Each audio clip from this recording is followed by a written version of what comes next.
Rajkot game zone અગ્નિકાંડ બાદ Bhavnagar fire વિભાગ દોડતું થયું.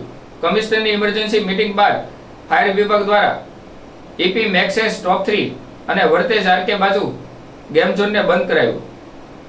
રાજકોટ ટીઆરપી ગેમ ઝોનમાં દુર્ઘટના અત્યાર સુધીમાં 12 મૃતદેહ મળ્યા. મૃત્યુ આંક હજુ વધવાની આશંકા. તમામ ગેમ ઝોન બંધ કરવામાં આવ્યા હતા. મુખ્યમંત્રી ભૂપેન્દ્રભાઈ પટેલે રાજકોટના જવાબદાર અધિકારીઓ સાથે ટેલિફોનિક ચર્ચા કરી વિગતો મેળવી. તપાસ માટે ખાસ કમિટીની રચના. ગેમ ઝોન સંચાલક ભૂર્ગભરમાં ઉતરી ગયો. ગેમ ઝોનમાં માલિક યુવરાજસિંહ જાડેજાને ઝડપી લીધો. રાજકોટ ગેમ ઝોન અગ્નિકાંડ બાદ ભાવનગર ફાયર વિભાગ દોડતું થયું હતું. કમિશનરની ઇમરજન્સીની મીટિંગ બાદ ફાયર વિભાગે ભાવનગરમાં ગેમ ઝોન બંધ કરવામાં કાર્યવાહી હાથ ધરી હતી. શહેરમાં ઈપી મેક્સિસ ટોપ 3 આરકે વર્તેજ સહિત ગેમ ઝોન કરવામાં આવ્યા હતા બંધ. રાજકોટમાં ટીઆરપી ગેમ ઝોન અગ્નિકાંડ બાદ તંત્ર થયું દોડતું.